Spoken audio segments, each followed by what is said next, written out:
from Wales to London, I don't know. But then London is London, which is where he lives now. And in between, even worse, he was in East Anglia. East Anglia has its own joys. It's a very peaceful part of the British countryside. It's not as mountainous as Wales, and it's not as vital as London. Sorry, Joe. You're right, though. But it has its own merits, primary amongst which is the University of East Anglia, from where Joe did a master's in creative writing. Correct. Joe lives in London. Still live in Shoreditch? I'm in kind of Hackney now, so... You're in Hackney now, okay. So in the artists' area. Yeah. So, and I'm going to ask Joe a couple of questions. I hope all of you will ask still more. But let me start off by asking Joe, in a sense, what we talked about just now.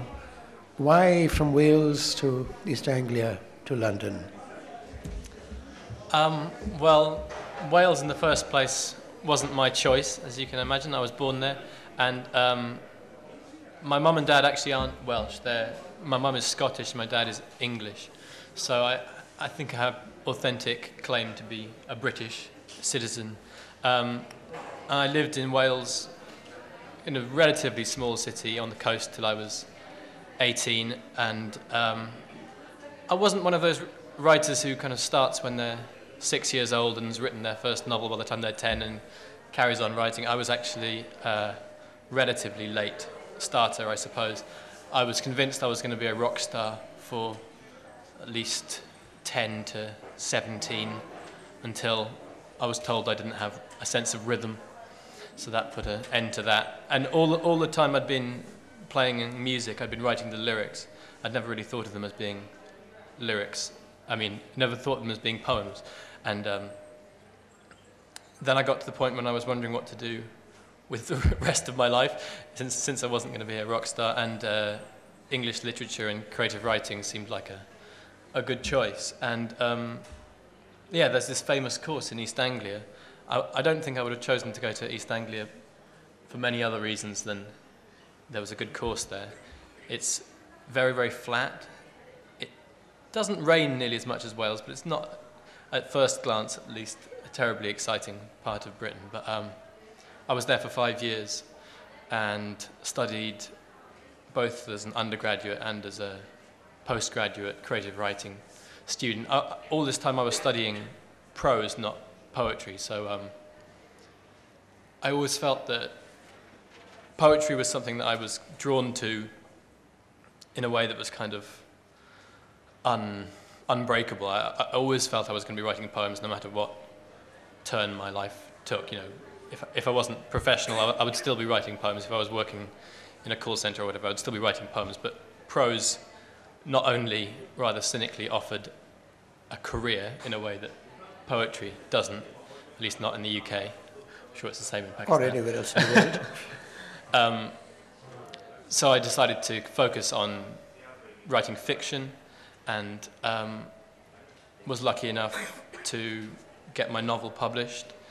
And at that point, I suppose my publisher was in London, lots of my friends were moving there, although I'd always said, oh, you know, London's too big, I'd be kind of swallowed up by it, and I was a little bit fearful of it.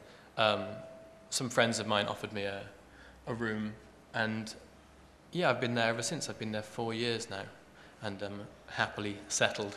And yeah, it's a very good part of London for artists and writers. There's a huge number of well-known writers. Almost every street seems to have a writer living on it, and lots of the areas have been kind of claimed by artists, and there's this kind of sense of the whole of East London is trying to capture what is unique about East London. So there's this writer, Ian Sinclair, who is a psychogeographer, which is, you may know, is a term that means kind of, I suppose it's partly to do with history, but it's often these kind of writers who like to walk around an area and try and take in both the history of of a place, but also a kind of mental tone that somewhere transmits. And so there's a lot of interesting things going on in London, and it seems like a good place to write. Okay, you've touched on three themes, which I'm going to come back to maybe in a minute. But before that, something you touched on when you just said you wanted to be a rock musician at some point in time. Some years back, and you ended up a poet, okay, and a novelist. Some years back, one used to hear continuously things about what they called the poetry of rock. Certainly when I was young, we thought that the music we heard had far better lyrics, let's call them that, than traditional popular music was known to have. But was there ever really a poetry of rock? My question. I actually don't think so, or at least not in the sense, I felt the same, that you always feel that Bob Dylan or Morrissey... I worship Bob Dylan. Yeah. And you feel that if you just wrote it down on the page and gave it to someone, they would see the poetry of it. And in fact, it's okay on the page, but it's not brilliant. So it really requires the music and the melody and the kind of force of his delivery. And the same with Morrissey. And poet. But if you write his stuff down, it's terrible, really. It's kind of clunky and sad to see. So you have to just listen to it and believe that he's a poet rather than investigating it any further. Yeah, I think there's a big difference between... But there is a link somewhere between that and, let's say, performance poetry, which has been popular recently, and which you've also been into and are into. That's right, yeah. That's an interesting... That is the kind of stepping stone between the two. So performance poets are...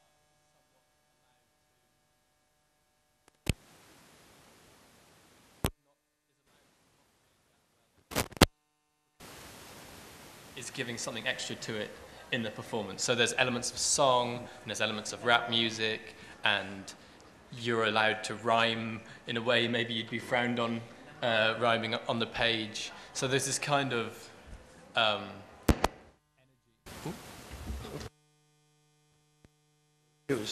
mine's back on. There's a kind of energy which performance poets are able to transmit, which is somewhere closer to a song. Interestingly, you mentioned rap, because I'm thinking of say, some rap musicians like the Notorious B.I.G. and Tupac Shakur, and so on and so forth, who was that, it was very vital, some of it, but no, it didn't make for poetry. Yeah. But kind let's move beyond that now. Yeah, I think...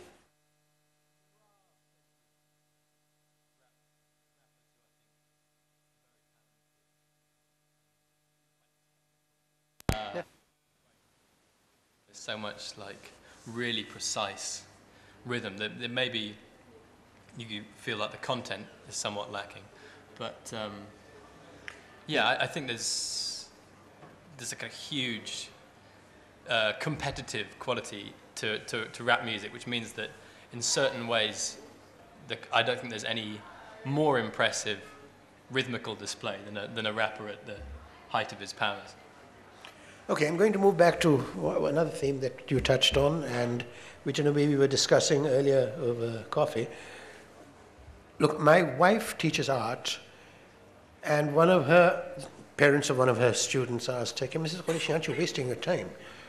And she said, why? He said, well, look, art, either you are an artist, born, and then the teacher is going to, in fact, constrict you and tie you to a style which isn't yours.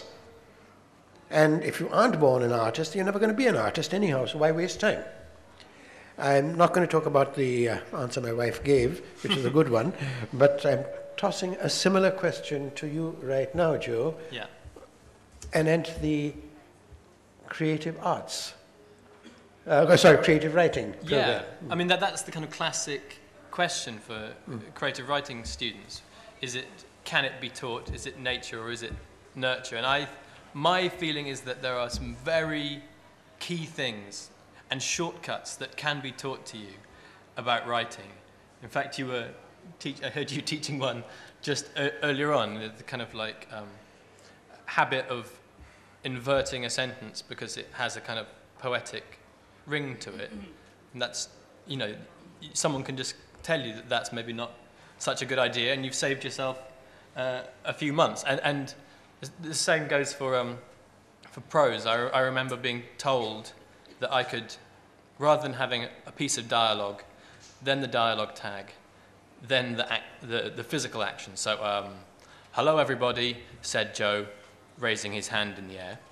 A teacher told me, you have the dialogue, one piece of dialogue, then you have the tag and the action, and then the end of the dialogue. And it gives this sense of it being as one. So, hello, said Joe, raising his hand in the air.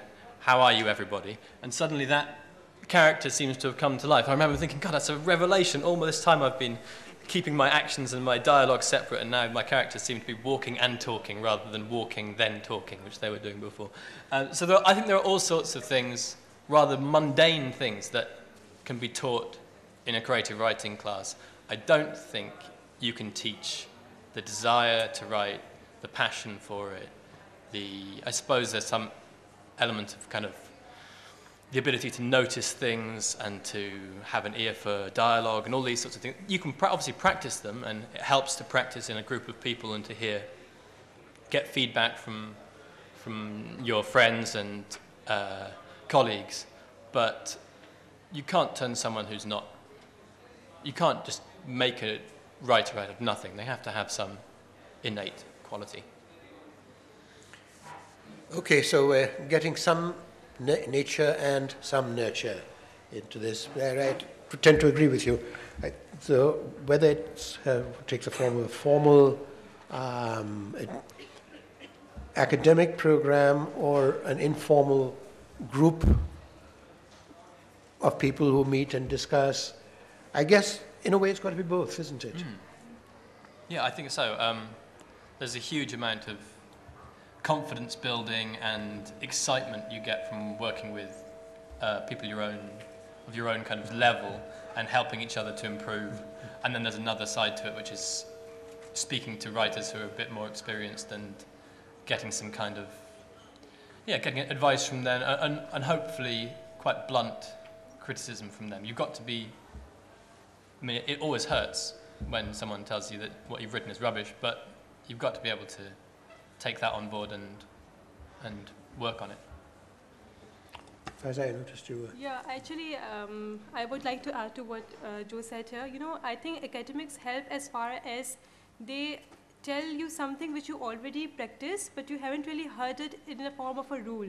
So when you really hear it and when you realize, yes, you do it, but it's not in your conscious, it's in your subconscious. Like, for example, in the creative writing workshop earlier today in Zulfikar was session, he told us that you have to keep in mind all your senses. Like you have to make the reader realize that he's experiencing through all his senses, through his sight, through his smell, taste, sound and all. So as a writer, you might be practicing it, but if someone comes up to you and tell you it as a rule, then you will practice it more vividly. So in that particular arena, academics might come into play. They tell you things which you might be practicing already, but it makes you perfect. Rules like that. But too much of the guidance, I think too much of the guidance might not be helpful. That's my take on it. Okay, Joe. Hi. Joe, one question. Since you're discussing a kind of play like the Devil's Advocate, we just mentioned there are certain rules to writing. Do you really think there are certain rules to emotion? Because what people usually write comes out of their emotion, what they're feeling, what they've seen, what they've experienced. So can you really say you can confine them to rules and small boxes or cubicles? You can't say that for sure, and of course there are plenty of exceptions to every rule. But writing's not just emotion. Writing is emotion plus craft. So it's a matter of transmitting that emotion. And just because you feel something as you write it down, and to be honest, often, especially if you feel something as you write it down, that's the piece of writing that you have to be most suspicious of, because you're being slightly blindsided by the fact that you feel it as you write it. And it doesn't at all mean that the reader gets the same feeling. So when you come back, there's that phrase, kill your puppies, is that it? Which is essentially the line that you most... who says that? I forget who that's a quote from, but the line that you most love is probably the one you should cut, because it's you showing off, or it's your ego, or it's something getting in the way. So it's great that you feel strong emotions when you write, and I'm not saying that you have to follow any rules, but you have to be able to look at something coldly to judge whether it's working or not. The kill your puppies rule is a good one. Yeah. Okay, let's move to, please. Hi, Joe. Can you tell us something about the Ministry of Stories that you set up at Hackney? Yes, I'd love to. So this is